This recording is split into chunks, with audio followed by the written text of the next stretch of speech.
Hello guys, কেমন আছেন সবাই? আশা করি প্রত্যেকেই ভালো আছেন। সো গাইস, নতুন ভিডিওতে আপনাদের সবাইকে স্বাগত জানাচ্ছি। গাইস, আজকের এই ভিডিওতে আমরা দেখতে চলেছি ওমরান ভাইয়ের কাপল ভ্লগ নিয়ে গুরুত্বপূর্ণ আপডেট দিয়েছেন। লাইভে এসে কি বলেছেন সেটা আপনাদের মাঝে উপস্থাপন করব। এন্ড গাইস, আপনারা হয়তো জানেন ওমরান ভাইয়ের সহ কয়েকজন মানুষ টেডি শার্ট নিয়ে রোস্টিং ভিডিও বানিয়েছিল এবং এটার রিপ্লেতে ক্ষিপ্ত হয়ে কবির ফয়সাল কি বলছে এটা আপনাদের মাঝে উপস্থাপন করব। এন্ড গাইস, রাকিব হোসাইনের টিম মিথিলাকে মেরেছে, কি কারণে মেরেছে, কেন মেরেছে, তার বিস্তারিত বিষয়ে আজকের এই ভিডিওতে আপনাদের মাঝে উপস্থাপন করব। তাই অবশ্যই আজকের ভিডিওটি শেষ পর্যন্ত দেখবেন। তাহলে চলুন বন্ধুরা, বেশি কথা না বাড়িয়ে আজকের ভিডিও শুরু করা যাক। গাইস, আমরা প্রথমেই কথা বলবো হচ্ছে ওমরান ফায়ারকে নিয়ে। প্রিয় দর্শক, ওমরান ফায়ার রিসেন্টলি একটা লাইভ করেছেন এবং তিনি সেখানে বলেছেন তিনি কাপল ব্লগারদেরকে নিয়ে এবার ভিডিও বানাবেন।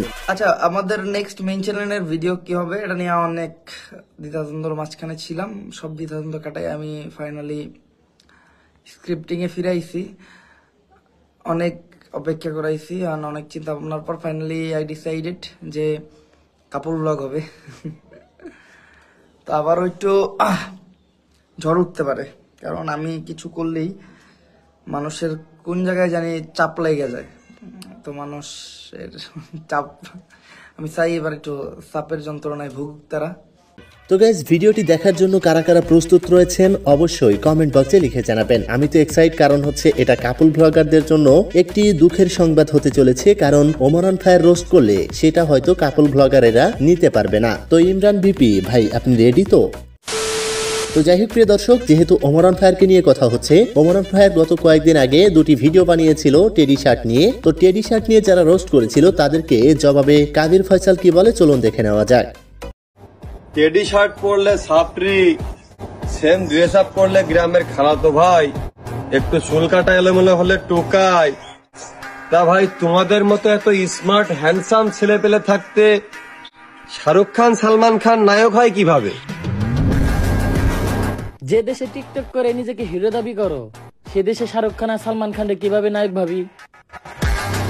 তো গাইস, কবির ফয়সাল যে কথাটি বলেছে আসলে তার দিক থেকে একটু যুক্তিসঙ্গত, কিন্তু এখানে আমি একটু দ্বিধাবোধ করতেছি। কারণ হচ্ছে টেডি শার্টটা মূলত একটা হারাম জিনিস গায়ে জড়ানো, মানে যে টেডিটা আপনারা দেখতে পারতেছেন এটা হচ্ছে একটা কুকুরের বা বানরের ছবি দেওয়া। এটা কিন্তু একজন সুস্থ মস্তিষ্কের মানুষ তার গায়ে জড়াতে পারে না। এই বিষয়টাই রোস্টারেরা বোঝানোর চেষ্টা করেছেন, কিন্তু কেন কবির ফয়সাল এই টেডি শার্টকে সমর্থন করলো এটা আমার মাথায় আসতেছে না। আপনার কি মতামত কমেন্ট বক্সে লিখে জানাবেন। তো যাই হোক প্রিয় দর্শক, এবার আসি হচ্ছে রাকিব হোসাইনকে নিয়ে এবং ইয়াসিনকে নিয়ে। গাইস, রাকিব হোসাইনের টিমের ঋতু এবং অন্তরা মিলে ইয়াসিনের বউয়ের অর্থাৎ মিথিলার হাত ভেঙে দিয়েছে মেরে মেরে। প্রিয় দর্শক, এই বিষয়ে তারা কি বলে চলুন দেখে নেওয়া যাক।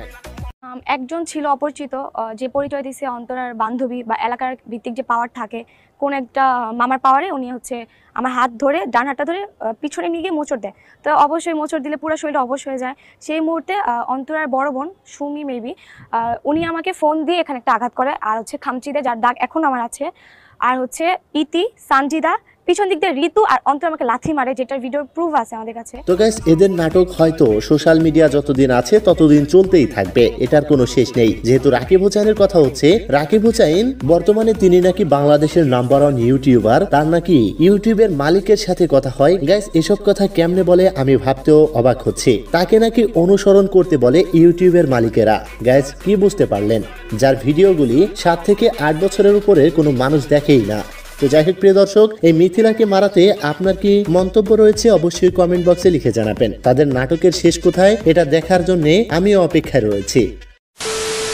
তো যাই হোক প্রিয় দর্শক, এবার আসি হচ্ছে রাব্বিকে নিয়ে। গাইস, রাব্বির টিকটক অ্যাকাউন্ট ব্যান হয়ে গিয়েছে। আসলে তার অ্যাকাউন্ট ব্যান হয়নি, তার অ্যাকাউন্ট ব্যান করা হয়েছে। এই বিষয়ে তিনি কি বলে চলুন দেখে নেওয়া যাক। আপনারা অনেকেই হয়তোবা শুনছেন আমার আইডিটা ব্যান হয়ে গেছে। আসলে আমার আইডিটা ব্যান হয় নাই, আমার আইডিটা ব্যান করানো হয়েছে। তো গাইস, রাব্বির ভিডিও কে কে দেখতেন অবশ্যই কমেন্ট বক্সে লিখে জানাবেন। একটু বেশি অ্যাটিটিউড করার কারণে তার আইডি এখন আর টিকটক প্ল্যাটফর্মে নেই। তো যাই হোক প্রিয় দর্শক, এবার আসি মাতাল সেই জিশানকে নিয়ে। গাইস, মাতাল জিশান তার হাওড় এলাকায় আলপনা আর্ট করেছিল, এটার বিরোধিতা অনেক মানুষ করেছে, কিন্তু এই মাতাল জিশান এটার সমর্থন করছে এবং কি বলছে চলুন দেখে নেওয়া যাক। আমাদের আলপনা নিয়ে অনেকে বলতেছে অনেক বাজে কথা। এই হাওড়ে যে বিশ্ব রেকর্ড হয়েছে, এইটা হয়েছে তাদের মাথা ব্যথা।